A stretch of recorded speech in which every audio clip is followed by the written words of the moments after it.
श्रीमद भागवत महापुराणे स्कंद चौथा अध्याय 7वा. दक्ष यज्ञाची पूर्तता. मैत्रेय म्हणतात, हे पराक्रमी विदुरा, ब्रह्मदेवाने अशी प्रार्थना केल्यावर भगवान शंकर प्रसन्नतेने जे हसत म्हणाले ते एक.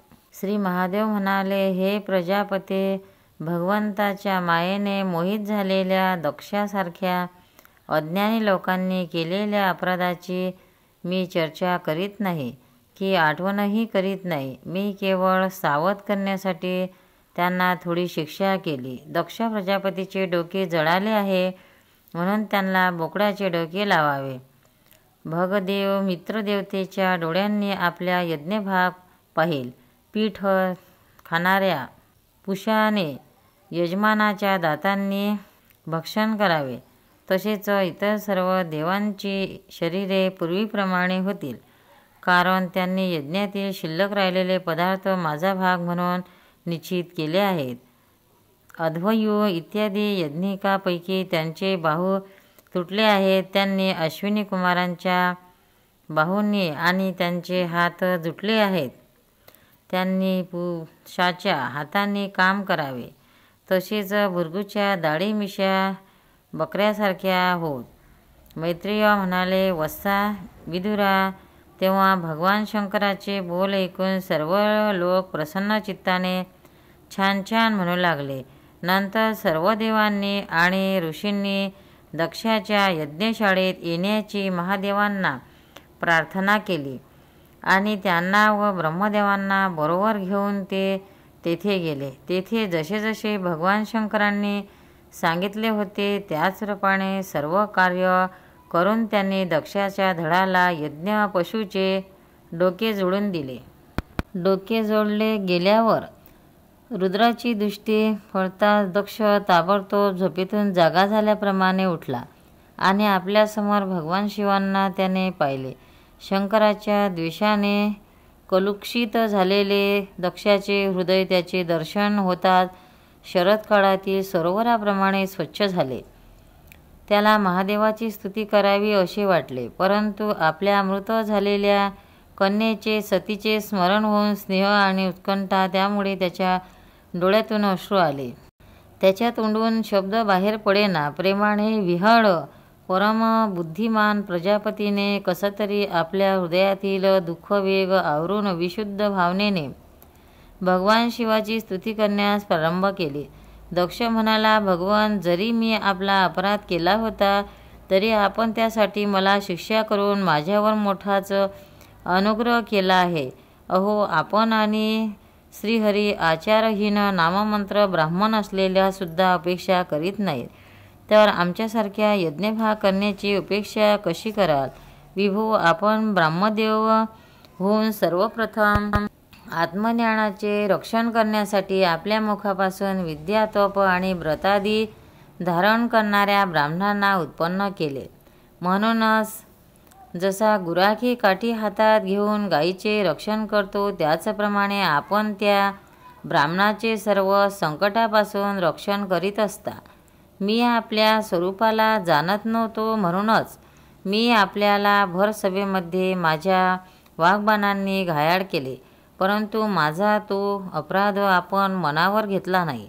आपल्यासारख्या पूज्यतमाचा अपराध केल्यामुळे मी नरकादी नीच योनीत जाऊन पडणार होतो, परंतु आपण आपल्या करुणामय दृष्टीने मला वाचवले.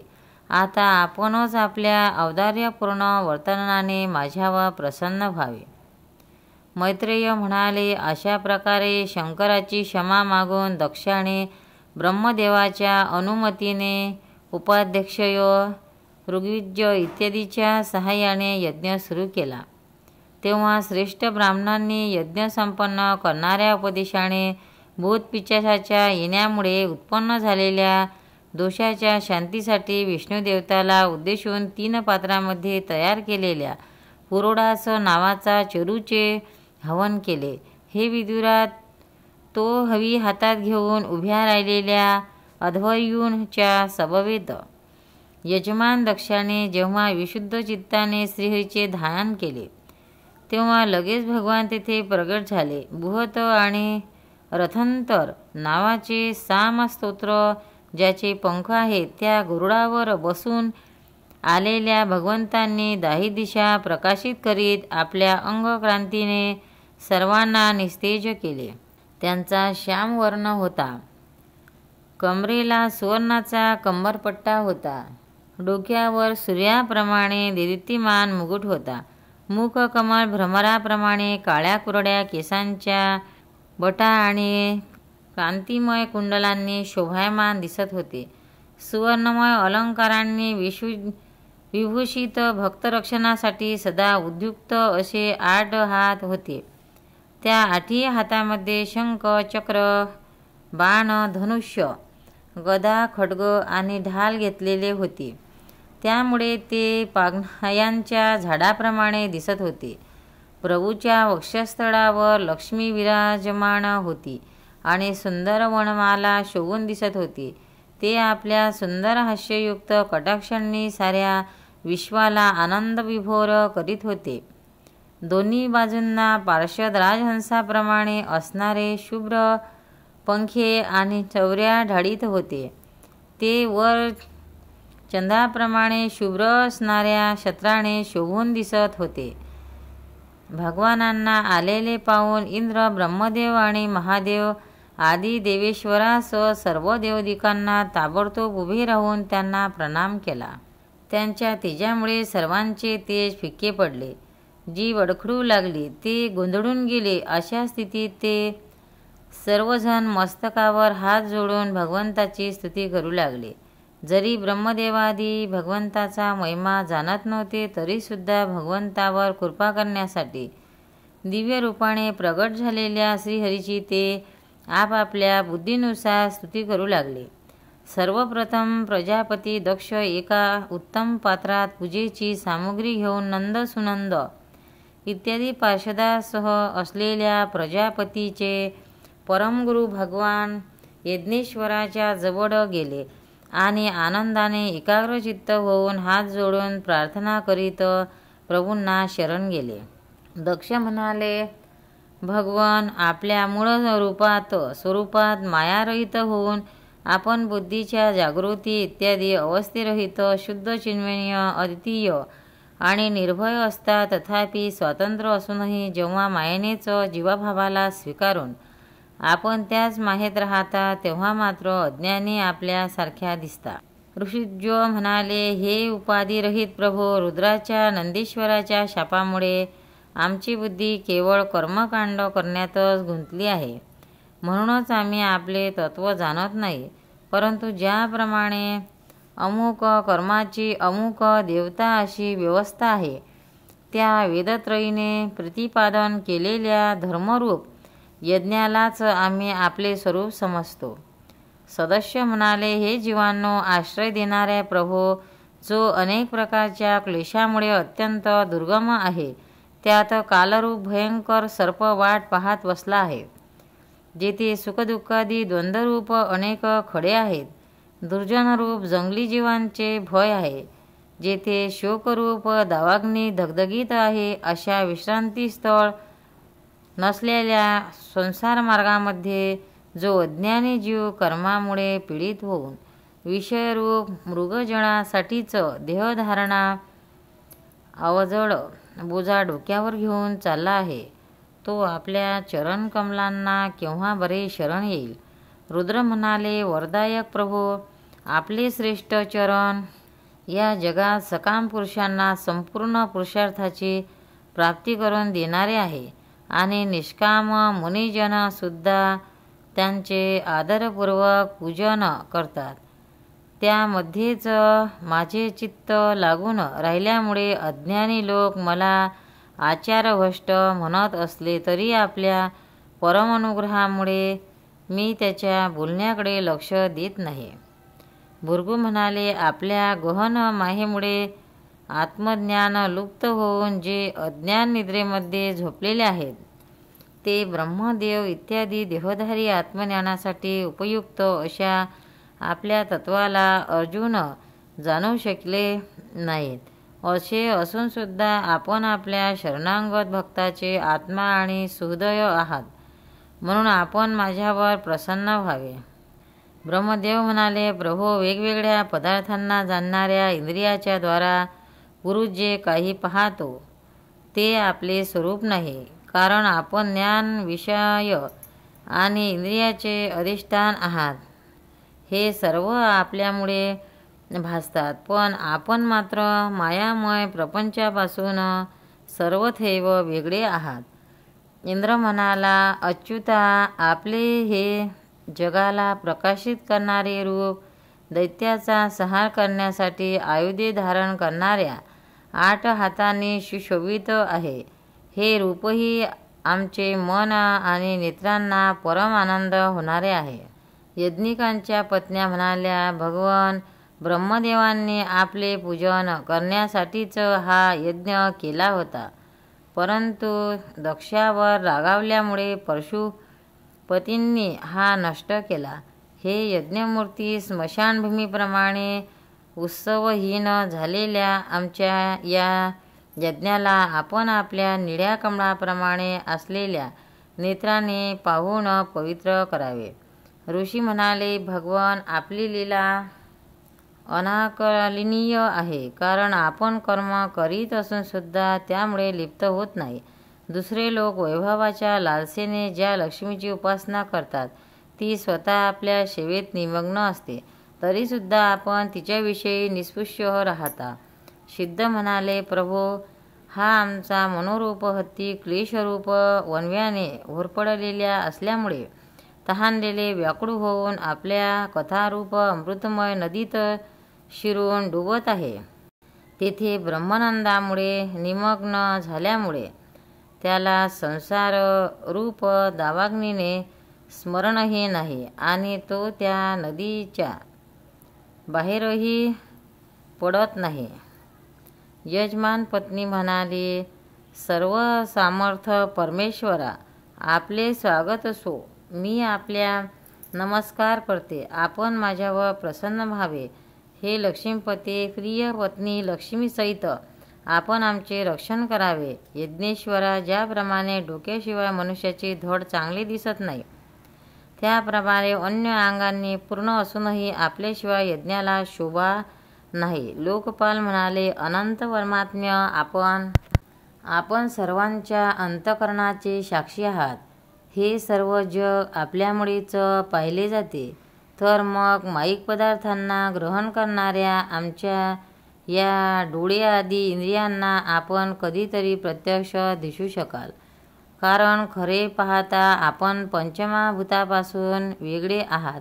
तरीसुद्धा पंचमहाभूतात्मक शरीराशी जो आपला संबंध प्रतीत होतो ती आपली मायाच होय. योगेश्वर म्हणाले, प्रभो, जो मनुष्य संपूर्ण विश्वाचा आत्मा असलेल्या आपल्यातच आणि स्वतःतच काही भेद पाहत नाही, त्याच्यापेक्षा अधिक प्रिय आपल्याला कोणी नाही. तथापि हे भक्तवत्सल, जे लोक आपल्या ठिकाणी स्वामी भाव ठेवून अनन्य भक्तीने आपली सेवा करतात, त्याच्यावरही आपण कृपा करावी. जीवाच्या अदृष्टामुळे त्यांच्या सत्वादी गुणांमध्ये मोठा फरक जाणवतो. त्या आपल्या मायेच्या द्वारा जगाची उत्पत्ती, स्थिती आणि प्रलय यासाठी ब्रह्मादिक वेगवेगळी रूपे धारण करून आपण भेदबुद्धी उत्पन्न करतात, परंतु स्वरूपस्थितीमुळे ते भेदज्ञान आणि त्यांचे कारण असलेल्या सत्वादी गुणापासून सर्वथैव दूर असणाऱ्या आपल्याला आमचा नमस्कार असो. वेद म्हणाले, आपण धर्मादीच्या उत्पत्तीसाठी शुद्ध सत्वाचा स्वीकार करता आणि आपण निर्गुणही आहात, म्हणून आपले तत्व मी किंवा इतर कोणीही जाणत नाही, अशा आपल्याला नमस्कार असो.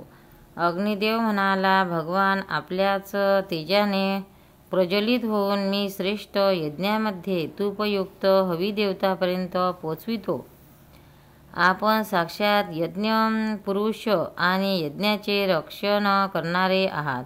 अग्निहोत्र, दर्श, पौर्णमास, चतुर्मास्य आणि पशुसोम हे 5 प्रकारचे यज्ञ आपल्याल्याच स्वरूपात आहेत. तसेच अश्वावय, अस्तु, शोष्ट्रद, यजे, ये, यजमहे आणि विषट या 5 प्रकारच्या यजुर्मंत्रांनी आपलेच पूजन होते. मी आपल्याला प्रणाम करीत आहे. देव म्हणाले, आपण आदिपुरुष आहात.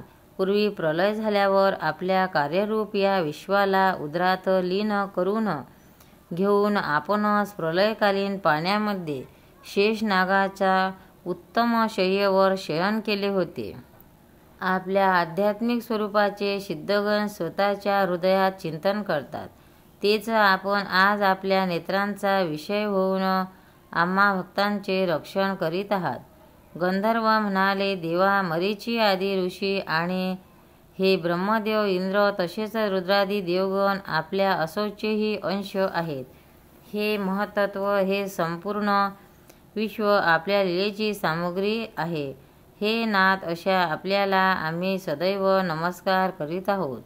विद्याधर म्हणाले, हे प्रभो, मोक्षाच्या प्राप्तीचे साधन असलेला हा मानवदेह मिळून सुद्धा जीव आपल्या मायेने मोहित होऊन यामध्ये मी माझे असा अभिमान धरतो. नंतर हा दुर्बुद्धी जीव आपल्या आप्तेष्टांकडून तिरस्कृत होऊन सुद्धा त्याच विनाशी विषयाचीच लालसा करीत राहतो. परंतु अशा अवस्थेत सुद्धा जो आपल्या कथामृताचे श्रवण करतो तो या अंतःकरणातील मोहाचा पूर्णपणे त्याग करतो. ब्राह्मण म्हणाले, भगवान, आपणच यज्ञ हवनाचे द्रव्य, अग्नी आणि मंत्र आहात. आपणच समिधा, दर्भ आणि यज्ञपात्रे आहात. तसेच आपणच सदस्य, ऋषी व यजमान आणि त्यांची धर्मपत्नी, देवता, अग्निहोत्र, स्वधा, सोमरस, स्तूप आणि यज्ञासाठीच पशु आहात. हे द्विविध मृत यज्ञ आणि त्यांचा संकल्प दोन्हीही आपण आहात. पूर्वी आपणच अतिविशाल वराहरूप धारण करून रसातळात बुडलेल्या पृथ्वीला सहजपणे आपल्या दाढेवर ठेवून अशा प्रकारे वर आणले होते की जणू काही हत्तीने कमलपुष्प उचलले आहे. त्याच वेळी आपण धीरगंभीर गर्जना करीत होता आणि योगीजन आपला हा अलौकिक पुरुषार्थ पाहून आपली स्तुती करीत होते. यज्ञेश्वरा, जेव्हा लोक आपल्या नामाचे कीर्तन करतात तेव्हा यज्ञातील सर्व विघ्ने नष्ट होतात. आता आमचे हे यज्ञरूप सकारात्मक नष्ट झाले होते, म्हणूनच आम्ही आपल्या दर्शनाची इच्छा करीत होतो. आता आपण आमच्यावर प्रसन्न व्हावे. आपल्याला नमस्कार असो. मैत्रेय म्हणतात, हे विदुरा, जेव्हा अशा प्रकारे सर्वजण यज्ञरक्षक भगवान हषिकेशाची स्तुती करू लागले तेव्हा ज्ञानी दक्षाने वीरभद्राने विध्वंस केलेल्या यज्ञाला पुन्हा प्रारंभ केला. सर्वात यामी श्रीहरी सर्वच यज्ञभागाचे भोक्ते आहेत. तथापि मुरोडाशरूप आपल्या भागाने अधिकच प्रसन्न झाल्याप्रमाणे होऊन दक्षाला संबोधून म्हणाले. भगवान म्हणाले, जगाचे परम कारण मीच ब्रह्मदेव आणि महादेव आहे. मी सर्वांचा आत्मा, ईश्वर, साक्षी आहे. तसेच स्वयंप्रकाश आणि उपाधिशून्य आहे.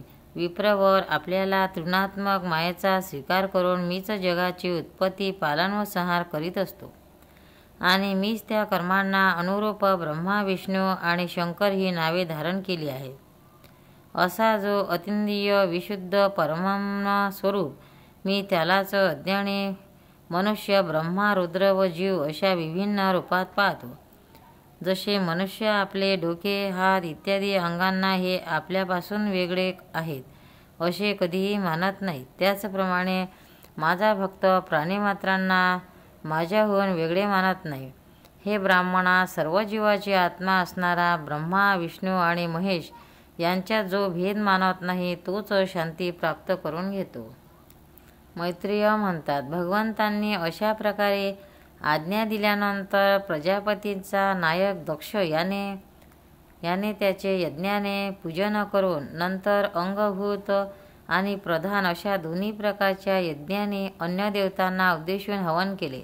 नंतर एकाग्र चित्ताने शंकरांना त्याचा भाग अर्पण केला. नंतर उद्वसान नावाच्या कर्माने सोमपायी व इतर देवतांचे यजन करून यज्ञाची समाप्ती केली. शेवटी ऋत्वजासह अवैरुद्ध स्नान केले. नंतर ज्याला आपल्या पुरुषार्थाच्या जोरावरच सर्व प्रकारच्या सिद्धी प्राप्त झाल्या आहेत, त्या दक्ष प्रजापतींना तुम्ही नेहमी धर्मामध्ये बुद्धी राहील असा आशीर्वाद देऊन सर्व देव स्वर्गलोकी गेले. विदुरा, असे ऐकले आहे की दक्ष कन्या सतीने पूर्वीच्या शरीराचा त्याग करून पुन्हा हिमालयाची पत्नी मेना हिच्या पोटी जन्म घेतला. ज्याप्रमाणे प्रलय कालात सुप्त असलेल्या शक्तिसृष्टीच्या आरंभी पुन्हा ईश्वराचा आश्रय घेतो, त्याचप्रमाणे अनन्यचित्त अंबिकेने त्याही जन्म आपले एकमात्र आश्रय आणि प्रियतम अशा भगवान शंकरांनाच वरले. विदुरा, दक्ष यज्ञाचा विध्वंस करणारा भगवान शिवाचे हे चरित्र मी बृहस्पतीच्या शिष्य परम भगवान उद्धव यांच्या तोंडून ऐकले होते. हे कुरुनंदना, श्री महादेवाचे हे परमपावन चरित्र यश आणि आयुष्य वाढवणारे तसेच पाप नष्ट करणारे आहे. जो मनुष्य भक्तिभावाने याचे नियमितपणे श्रवण आणि कीर्तन करतो तो आपल्या पापराशीचा नाश करतो. अध्याय 7 समाप्त. गोपाल कृष्ण भगवान की जय. भक्तांनो, व्हिडिओ आवडल्यास व्हिडिओला लाईक करा, शेअर करा, सबस्क्राईब करा. तसेच बाजूला असलेल्या बेलवर क्लिक करा, म्हणजे याच्या पुढील सर्व व्हिडिओ तुम्हाला सर्वात आधी मिळत जातील. जय श्री कृष्ण.